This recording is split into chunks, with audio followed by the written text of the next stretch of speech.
السلام عليكم ورحمة الله وبركاته. داودي الكسود وهذا البرنامج كوير SNTV لندن. برنامج كوير SNTV لندن وحامرتي إنه هو يعني قيبتا هو يعني شخصي يعني علمي باراء خبير وحيابا بدن كقوري كان سو شقيي يعني دقموينك halkan consulska loo yaqaano oo ka soo shaqeeyay xagga jaaliyada horumarinta caafimaadka wixii lamid ah Abdulqaadir Maxamuud Yuusuf yani khabiir Maxamuud Yuusuf Abdulqaadir Maxamuud Yuusuf Abdulqani Maxamuud Yuusuf waxaan khabiir cilmi baare caafimaadka iyo horumarinta bulshada waxyaalo badan buu cawada noo ifinaya marka ku saabsan ma aragtay gaar ahaan barnaamijkan ka faa'iideysanay qurba joogta Soomaaliyeed halkan ku nool bal inay yani waxyaabaha xuquuqdii u leeyihiin xagga horumarinta caafimaadka iyo bulshada iyo guud ahaan nolosha jaaliyada xiriirka mintaqaana yani degmada konsolka iyo dawladda iyo dadweynaha bulshada halkan ku nool usoo dhawaa barnaamijka waayarka dhawahay oo mahadsantahay waa tahay Cabdiqani Maxamuud Yuusuf runtii cilmi baare khabiir bal ka waran horta inta ay yani galin ka hor inaan dadweynaha fikrad ka siinaa barnaamijkeena la daawanaya imasa Soomaali baa halkan ku nool dalkan Britain ama UK bismillaahir rahmaanir rahiim horta waa mahadsantahay waa suge adiga iyo SNTV iyo shaqaalaha dhamaan maamulayaasha kulli waa salaamaya su'aasha hadda soo noqdo wadanka UK Soomaalida ku nool horta waa Soomaali aad u badan oo ka kala timid macnaha Afrika Asia Europe kale meelo badan marka number ahaan kulley number sax ma jiro oo Soomaalida UK sheegaya oo tirakoob gooni oo laga sameeyay ma jirto sababta ugu weyn oo taas keenaysana waxay tahay macnaha Soomaalida oo rays gooni aan ahayn oo lagu daro dadka African Caribbean ama Afrikaanka marka la tirinayo exactly marka tirakoobka la sameeyo ama censuska waxa lagu daraa Black African marka maadaama Black African aan saxano oo dadka kulli ay saxdaan then number gooni oo sheegaya Soomaalida exactly numberkeeda cadeyn kara ma jiro inkastoo dad Soomaali oo jiro saxa other kadibna Soomaali ku qoray ay jiraan laakiin number saxa ma jiro si kasta ahaato applicationada marka buuxinaya applicationada dalkan waxa ku qoran yani qofka meesha uu dhashay asalkiisa hore ku qoran African Asian others Black China India ku qoran marka dad waxay buuxiyaan marka others kay taxiyaan adreska dada saxda kadibna Soomaali ku qorta laakiin inta badan maadaama dad Afrikaan aan nahay oo dad madoon aan nahay then boxkaas badan dadka iska saxdaan oo Black African laakiin form badan waxa jira kale oo sheegaya oo ku weydiinaya xageed ku dhalatay originkaaga xageed ku dhalatay asalkaadi halkaas marka waxa laga soo aruurin karaa tirakoobka Soomaalida halkan timid laakiin ku dhashay Soomaaliya marka numberka Soomaalida ku dhashay Soomaaliya waa 140,000 oo qof oo Soomaali ah marka 140,000 waa numberka ay ictiraafsan tahay dawladda oo macnaha statistikada ugu dambeysay oo la soo aruuriyay ONS xafiiska macnaha statistikada xisaabaha oo la yiraahdo Office of National Statistics marka waxay waa 140,000 laakiin numberka saxda oo Soomaalida cid ugu ma jirto laakiin qiyaas ahaan waxa lagu qiyaasaa 300,000 ilaa 350,000 inay gaarayaan UK oo dhan marka la isku daro aadiya sababtaasna kullee waxaan is leeyahay Soomaalida qurbaha ku dhalatay ama UK ku dhalato kale macnaha kullee looma sixi karo xagee ku dhalateen oo kale wadankaani ku dhasheen sidaas darteed meel Soomaali ay ka soo gasho inay ku dhasheen iyo inay ka yimaadeen maadaama aysan jirin kuma jiraan xisaabti marka waana kulley boqolkiiba 60 ama 70 Soomaalida wadanka degan waa dad ku dhashay maadaama ay dad yar u badan yihiin marka that's why ay u noqonayso 300 ilaa 350,000 qof waa tahay marka ka waran marka adeega bulshada ilaa 300,000 Soomaaliya yani inta la qiyaasay laakiin 140,000 aad tiri hadda ma taqaanaa runtii ayagana oo sida kale markii loo eego aan tafasiirtaba ka waran marka waxay ku dhex nool yihiin 30 meeqa degmood waa London 32 degmood City London marka lagu daro marka adeega bulshada waxay la qaybsadaan jaaliyadaha kala duwan oo dalkan ku nool marka anaga maadaama Soomaali ay naqusayso xagga adeega bulshada aan ku leenahay dalkan maxaa kamid ah والله كل هدي Soomaalida gooni ahaan adeeg kulay loo siiyo ma jiro umadahaas kale la mid yihiin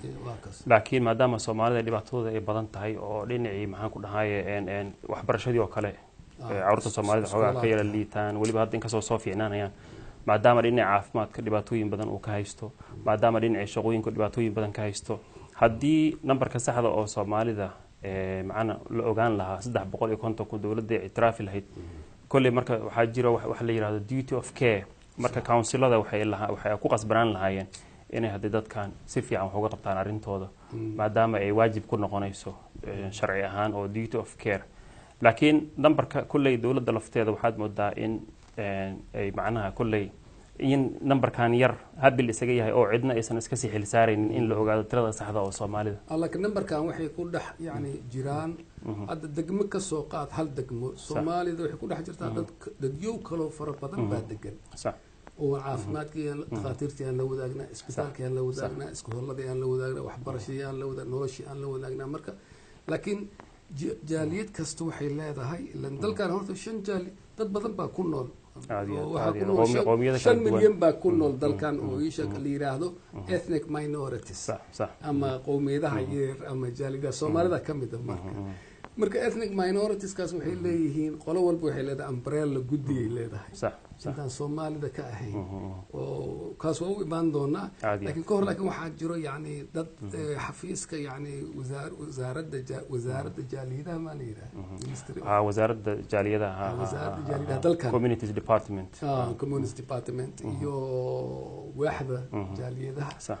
marka wax xiriir baa ka jiro ay leeyihiin jaaliyadahan shaqooyin la qabto community workers baa jira marka ka warinta marka dadkaas maxaa lagu qaataa والله هو سؤال في عن أرت قيبت هوري هذا أنصار نقضه ethnic minority بقولكي بس عشقتي وحكيين شان يتوان ودنك dadka ethnic minority ama dadka laga tirada badan yahay oo Soomaalida kulay ku jirto waa boqolkiiba 15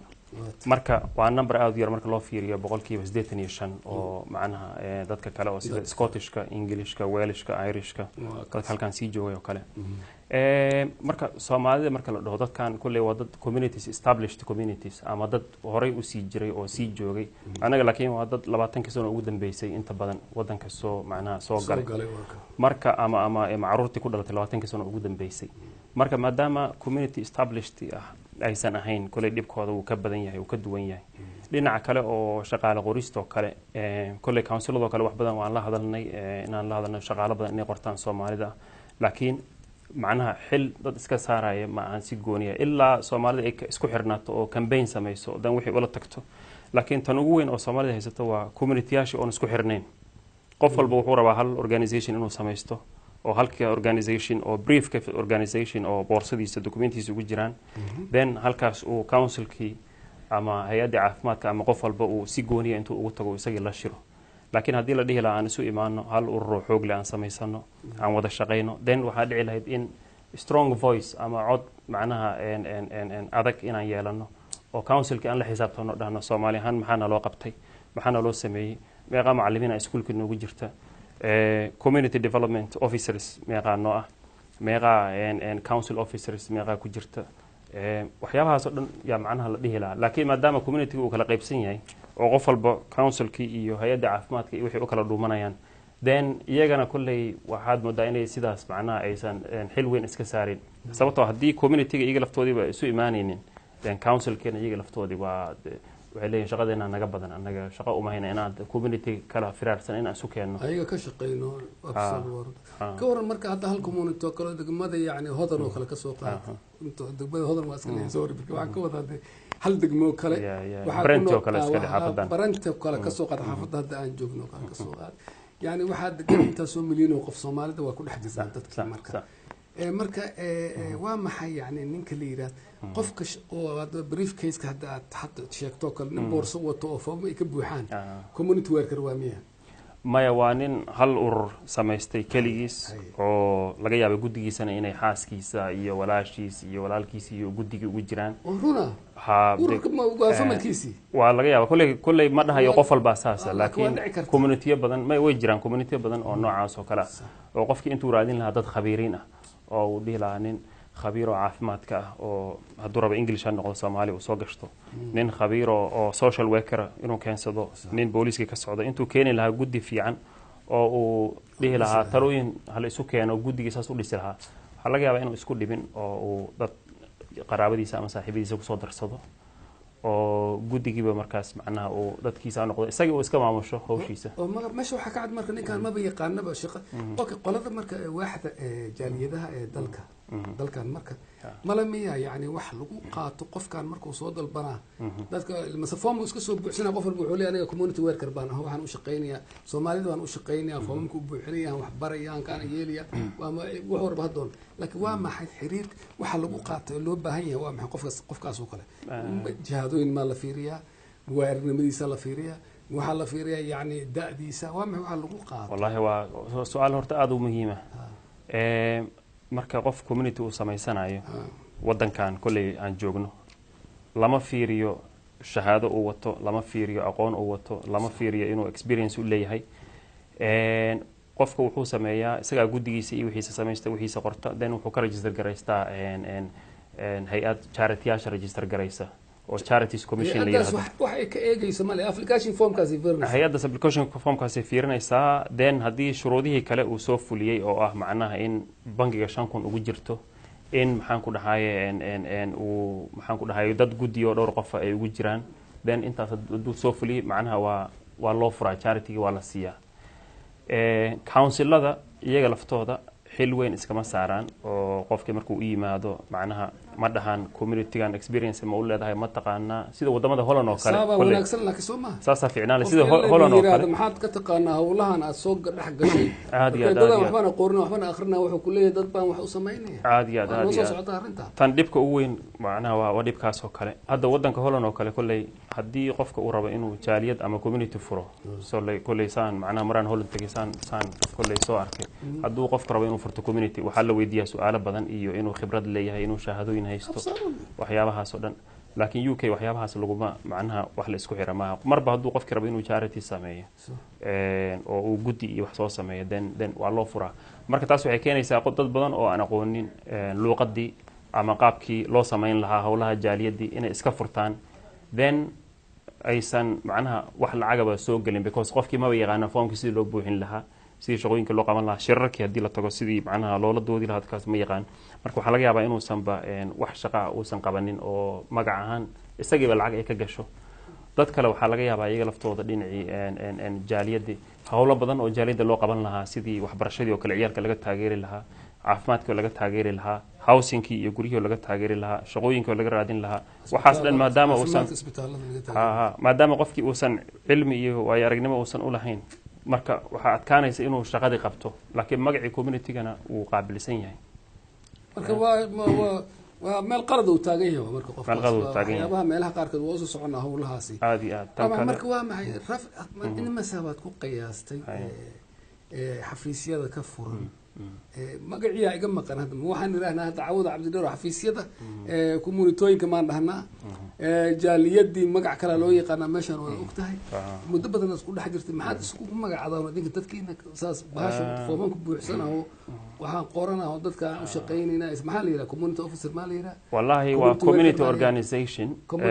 qofka ka shaqeeyana wuxuu noqonayaa community worker marka waa adeeg u shaqeeya bulshada weeye Soomaaliya marka meeqa jirta marka meeqa community worker wallahi London oo kale meeqa jirto London Soomaalida hadaan niraahno community waa qiyaas ma lahan xaafadan Brent hadii aan ka soo qaadno hadda aan joogno ama Lambeth ama Harrow Westminster meesha noqotaba xaafad walba waxa ka jirta intaasoo maxaan ku dhahay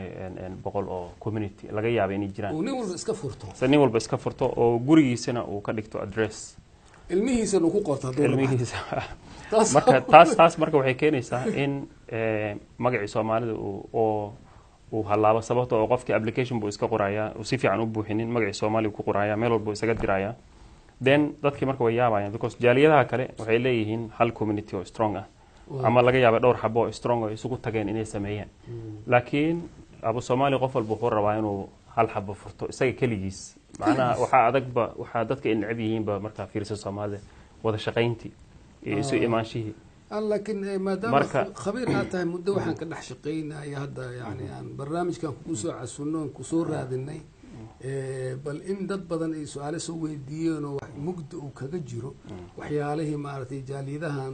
دد كان بدنو ملها أرداهم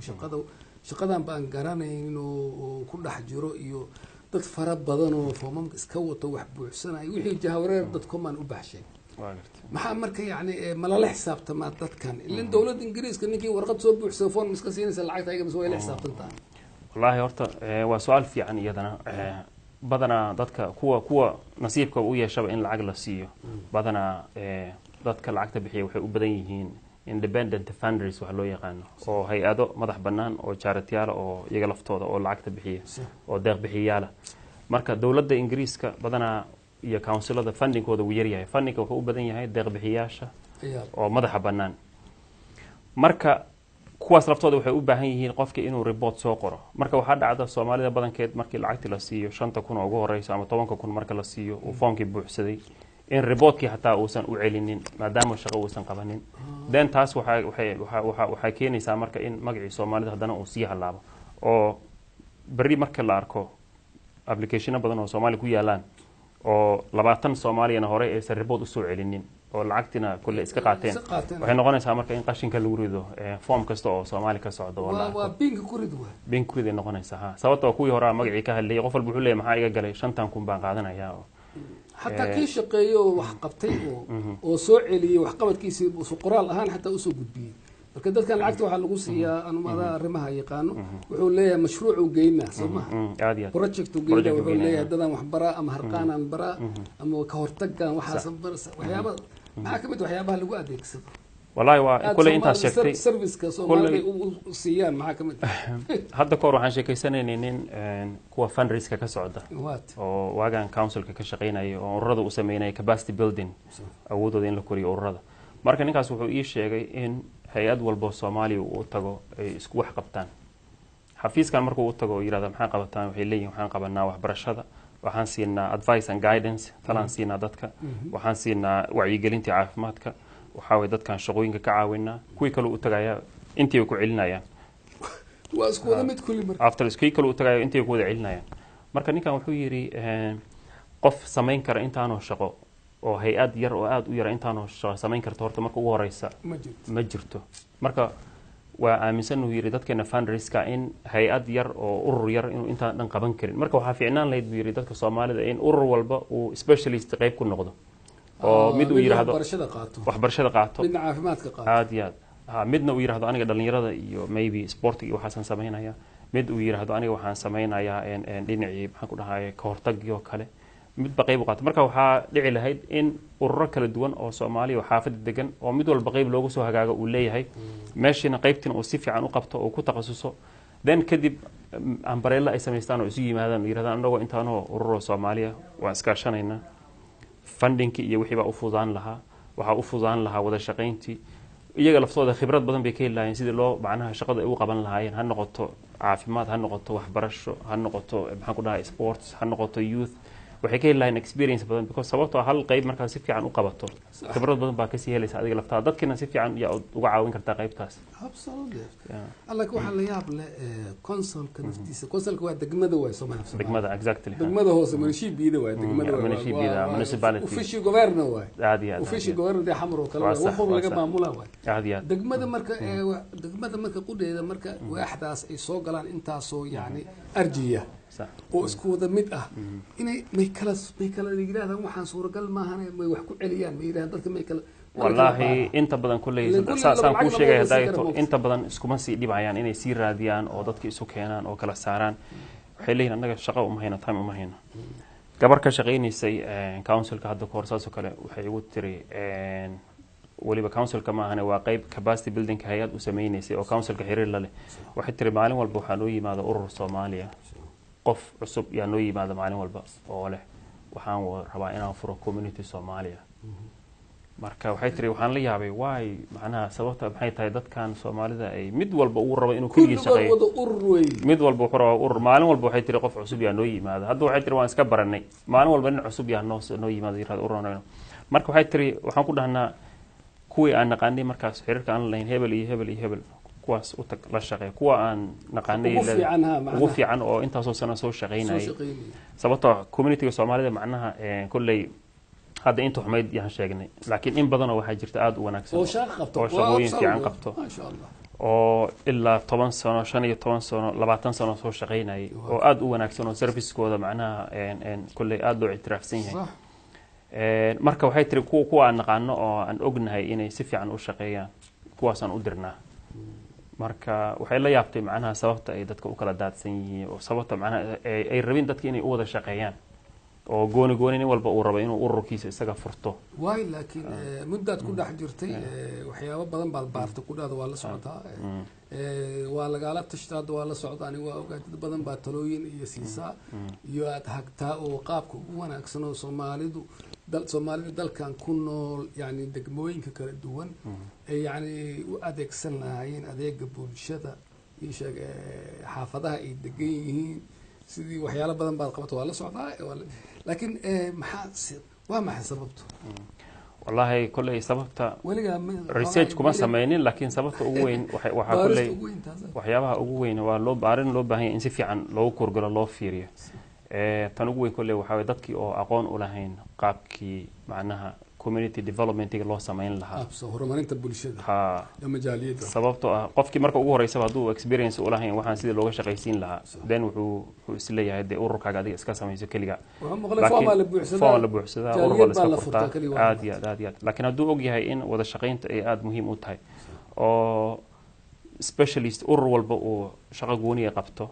oo hadii ay saas isugu yimaadaan umbrella sameystaan lacag aad u badan lagu siin karo haduu saas og yahay marka hore waxa laga yaabaa inuu isu imaan lahaa tan kale oo ah macnaha dad badan oo iska jecel inay kaligood macnaha shaqadii qabtaan oo le aniga inkaan inta maanta dhan aan hebel la shaqeyn lahaa ama hebel bari lahaa aniga kaligii baan maxaan ku dhahay meel iska furto ama gurigeyga ku qorto ama aan kaligii waxayga iska wato kaliya maxaad qaban kartaa marka that's why dadkii wacyigelin u baahan dadku furanaya laftooda wacyigelin u baahan inay ogaadaan habka ugu fiican waa wada shaqeyn in la isu imaado oo awoodii iyo effortkii kulli la isku daro then saas loo wada shaqeeyo then councilkii la wada xisaabtamo then qof walba qayb uu qaabilo oo ummadii saas loo hormariyo very good محمد عوض برنامج waxaa martay inoogu Cabdiqani Maxamuud Yuusuf cilmi baare khabiir degan dalkan Ingiriiska muddo ku soo dhex jiray arrimahan yani capacity building ama dhismaha iyo horumarinta bulshada caafimaadka ee jaaliyadaha kala duwan soo bartay ma jira cilmi ku saabsan arrimahaas ee la barto ama heer college ama heer jaamacadeed ama wallahi xirfad loo community development goonidiisa waxay macnaha way jiraan jaamacado bixiya laakiin aniga kulley qaabka aan ku soo bartay waa maadada waxaan soo bartay la yiraahdo public health oo ah macnaha caafimaadka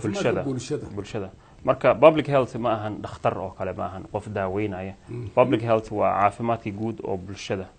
dhakhtarka waxa laga yaabaa inuu macnaha uu daaweeyo hal qof ama laba qof ama saddex qof laakiin hal jiro laakiin waxa laga yaabaa inuu ogaanin sawirka guud oo ummadda inuusan helin tusaale ahaan haddaan ku siiyo waxaa la isticmaalaa wax la dhaho upstream iyo downstream oo webiga macnaha qaybta kore iyo qaybta hoose oo kale daadka kore daadka hoose marka upstream oo kale macnaha waa qaybtii kore haddii for example ka soo qaad haddii dadka ay ku soo dhacayaan qaybta kore haddii dadkii macnaha ay ka soo daataan oo hoos soo daataan dhakhtarkii waa qofkii soo bixinayay oo daaweynay marka qofkii markuu uu soo bixiyo oo banaanka geeyo haddana mid kale meeshii yaalo waa inuu haddana kii bixiya haddii marka kor aan hawsha macnaha laga soo xallinin oo qaybta kore aan macnaha darbi laga samaynin ama qofkii kusoo tuuraya waxay noqotaba aan laga joojinin then waxaa dhacaysa dhakhtarka inuu iska wado marka haddii public health aan la isticmaalin oo caafimaadka guud oo bulshada aan kor laga hagaajinin dhakhtarka hadda weligiis wuxuu ku jirayaa daaweyn dalkaas oo ku jira dadka inuu daaweeyo waa maxay marka waxyaabaha waxaan fahmay marka saas way xiriirka public health iyo medicine ka hortaga exactly qoladina yani waa hygiene public li jira ama public hygiene ama waa qayb kamid ah hygiene iyo sanitation waxa kamid waxyaabaha marka caafimaadka hadda bulshada oo kale hadda oo intuu qofka soo xanuunsanin goor laga hortaga oo dhakhtarka intuu ku soo dhicin meeshiisa maxaa kamid marka wallahi waxa jirto waxa kamid ah qayb la yiraahdo health promotion oo ah ka hortagii taasoo ah macnaha in cunto caafimaad dadka ay cunaan inay exercise sameeyaan inay macnaha life style-kooda kale hagaajiyaan oo sida dadka waddankan oo kale khamradii iyo sigaarkii iyo waxyaabahaas oo kale in dadkii iska yareeyaan iyo balwadihii iyo waxyaabaha caafimaadkooda dilaya oo dhan marka waa qaybtaas waa qaybtii health promotionka waxaa jirto qayb kale oo ah research oo public health laftiisa ka tirsan waxaa la yidhahdaa public health intelligence taasoo ah in macnaha macluumaadka caafimaadka la isku soo daro for example GP-yada oo kale ama family doctors oo kale dhaqaatiirtan dhakhtarka familka informationka ahayaan isagoo dhakhtarka ma ogaan karo caafimaadka guud warbixintiisa laakiin qof walba uu daaweeyo meesha ku qortaa laakiin waxaa soo aruurinaya qaybtii public health-ga markay soo aruuriyaan waxay ogaanayaan cudurkii markaas ugu badnaa oo sanadkaas ama bishaas oo kale dadka soo wajahay haddii malaria laga helo dad badan oo ka soo qaada ingiriiska malaria ma jirtaba laakiin lacalla haddii malaria laga helo oo dhakhtarka uu soo gudbiyo oo intaasoo dhakhtar soo gudbiyaan waxaa la ogaanaya marka meeshaas in hadee kaneecadii isbedeshay oo ay yimid haddii HIV AIDS-ko kale dhakhaatiir badan ay soo gudbiyaan ay yiraahdaan bishaan intaasoo qof baa AIDS iyo HIV noogu timid then waxaa la ogaanayaa inuu HIV kacay then waxaa loo sameynayaa public health campaign oo olole caafimaad oo public health oo soo baaraysa iyo sidii markaas looga hortagi lahaa maadaama cudurkaas uu kor u kacay sidii wacyigelin loo sameyn lahaa oo loo yareyn lahaa qaybtaas way jirtaa qayb kale jirto aan ku dhamaystiro iyadana ah community development oo qaybta aniga aan ku sii bartay taasoo ah horumarintii bulshada marka public health-ga caafimaadka bulshada lama hagaajin karo haddii aan community oo la horumarinin marka horumarinta bulshada waxay noqonaysaa horta community development lafteeda waxay u baahan tahay in la qeexo oo la caddeeyo community development ama horumarinta bulshada waa dadkii oo isu yimaada si ay arrin u wajahaan oo u xalliyaan arrintaasoo noqon karta arrin deegaanka ah environment ah oo arrin caafimaadkooda ku saabsan arrin ku saabsan maxaan ku dhahay guryaha oo kale arrin ku saabsan wax walba oo macnaha problema markaas bulshadii haysta waa inay isu yimaadaan oo iyaga ka tashtaan then ay xal u raadiyaan marka community developmentiga ma aha wax hal qof uu samayn karo ma aha wax dawlad kaliya ay samayn karto macnaha badanaa waxaan u haysanaa dawladda inay wax walba xallin karto oo wax walba haysato laakiin jawaabta badanaa ma hayaan dawladda waa annagoo kale waa dad annagoo kale ah marka dadka caadiga marka waxaa loo baahan yahay in ay isu yimaadaan oo communityga laftiisii ay wada tashtaan problemkii ka hadlaan then iyagii xal ay keenaan oo markaa dawladdii lafteedana ama dawladda hoose ama dawladdii dhexe ay macnaha la xisaabtamaan waa fikrad fiican waa daawada barnaamijka waxaan martay inooga yani cabdiqani maxamuud yuusuf haddii aad doonaysaan barnaamijkan aad ka qayb qaadataan way araga fadlan emailka marka barnaamijka furitaankiisa iyo xiritaankiisa soo shashada ku qoran awaasuga@hotmail.com soo gala waa u baahnaa afkaartiina inaad ummadda wax u nuurisaan wax bartaan inaad idinka faa'iidaysano inaad dadka yani telefishinka dadkaas kale anagaas kale kulliba wada leenahay runtii marka waxaa isku xiran meeshan jaaliyadda iyo caafimaadkii waa maada cajaa'ib la weeyaan cilmi baare iyo khabiir arrintaa yani wax ka soo bartay muddana kusoo shaqeynay marka ka war marka Soomaalida yani ajaanibta halkan ku nool oo aynu u naqaano dadka yani ethnic minoritiska ama dad jaaliyadaha yaryar saas oo kale ah 5 milyan gaaraya wax jaaliyad walba waxay leedahay inta Soomaaliya ka ahayn guddi umbrella oo dallad ah yani u matala xagga siyaasadda dalkan caafimaadka waxbarashada maxaa la jiray isbitaalada immigrationka guddi la isku wada raacay oo 300,000 oo Soomaalida aad sheegaysay iyo 140 waxay doonaan noqdaan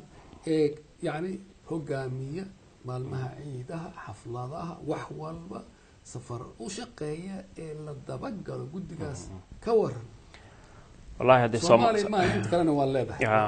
Soomaalida kulay waxaan ogahay in la isku dayay oo dhowr jeer la isku dayay in la sameeyo hal hay'ad oo Soomaalida ay leedahay oo UK Somali macnaha ama British Somali Organizations UK Somali wax badan baa la sameeyay ilaa hadda mid lagu midaysan yahay male mid kasta waa sheekadii Soomaaliya oo kale mid walba looma dhama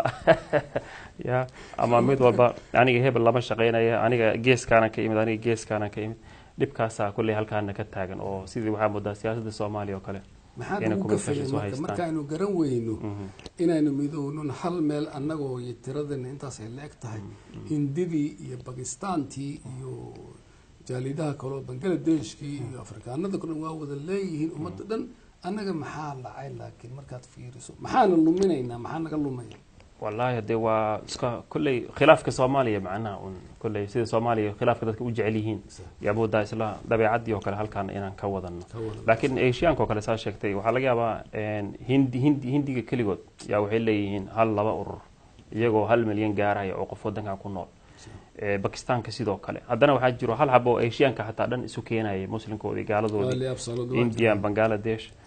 oo ay leeyihiin lawyerin ay leeyihiin macnaha khabiiriin ay leeyihiin dad u doodayo oo advocates waxyaabo badan marka dhibka ugu weyn kulay waa macnaha waa maybe ilbahnimo la'aanta ba kulay you know laga yaabo arinta ma aqoon la'aanta u saarina ma dhaqankayna u saarina ma muslimka loo diinta wax wanaagsan way uma saari karno diinta loo saarin karo kulay Soomaaliya halseeyaan u saarina war hal aan isku raacno nolosheena ma tasha كل أنا waxaan dhihi lahaa aqoon yarida iyo wacyigelin la'aan marka kulay dadkan Soomaalida oo ma aragtay fadhi ku dirarka iska fadhiya laftooda oo kulay waxyaabo kale isaga mashquulsan waxa fiicnaan lahayd inay isu yimaadaan oo dhaxan community maxaa xala inta Soomaaliya siyaasadeeda macnaha maanta dhan iyagoo halkan jooga ay isku dagaali lahaayeen ka doodi lahaayeen oo qofka laga yaabo intuu subaxii soo kalaho إلا هبينكي 24 hours معناه إنه إلا 12 hours وكهاد لاي سياسة هي ودنك ووليه نجا كافي يعني نجا كافي يعني سو هل كانت فدية ولي بهدو عادي لها وحبي أهان ليدو حاجة كدودي لها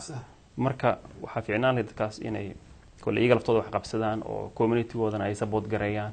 أنتي أي وقت يسكلوا من الهاين كورنا ورمان أنت بالشدة هذا كوميونيتي كباستي بيلدينج ورمان أنت بالشدة ولي مكوش قيس أرمها هو صومالي ما نحق الشيء مسوا دولة إنجليز كي ما كونسولات إسبيتال وكوش قيس صومالي ما وش نحق الشيء كباستي بيلدينج وحنا أسميني أورا صومالي يقوى كله أورا صومالي ده ويقوى أتكيرونت إنا سكيانو ومدول بحوليه أنا هبل لما شقين كرو هبلاي لما شقين كرو أنا جيس كان كي أنا مدول بحوليه أنا معناها capacity وككوريسا ورضان وكله مركا أنا جنين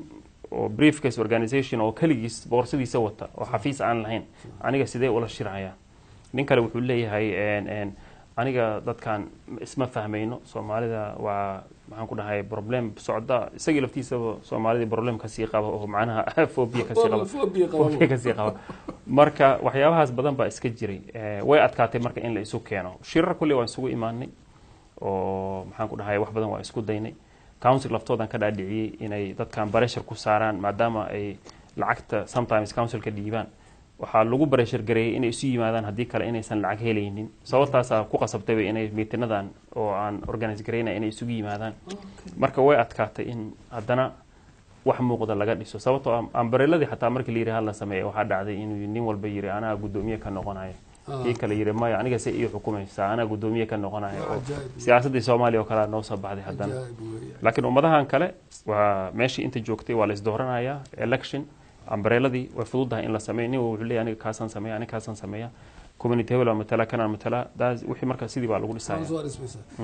gabagabadii barnaamijka maxaad jeclaan lahayd maadaama khabiir aad tahay marna taawada in aad iyo aad kaaga faa'iideysan oo ku sharfataa sida xawta halkan uga soo qayb gashay lecture baad bixisay darsi baad bixisay maxaad marka kula talin lahayd Soomaalida iyo Soomaaliya UK iyo reer Europe iyo North America iyo dhibaatada meel walba taagan tani waa garan karaa يعني إني ميدوبان إني وحقب صدان إني هالجديو يكود الضمبيان يسمى ما تقول والله هرت دبعتنا ودبعت وين وعدك تاي إن هالبر جدي وين أو UK وايد UK ودن قابل سن إن للسماية هدي جرتنا وعدك تاي سي capacity وذكاره مركا أنا كله وحنسوي جدين لا مركا أوه الرئيس أنا هوس قبلونه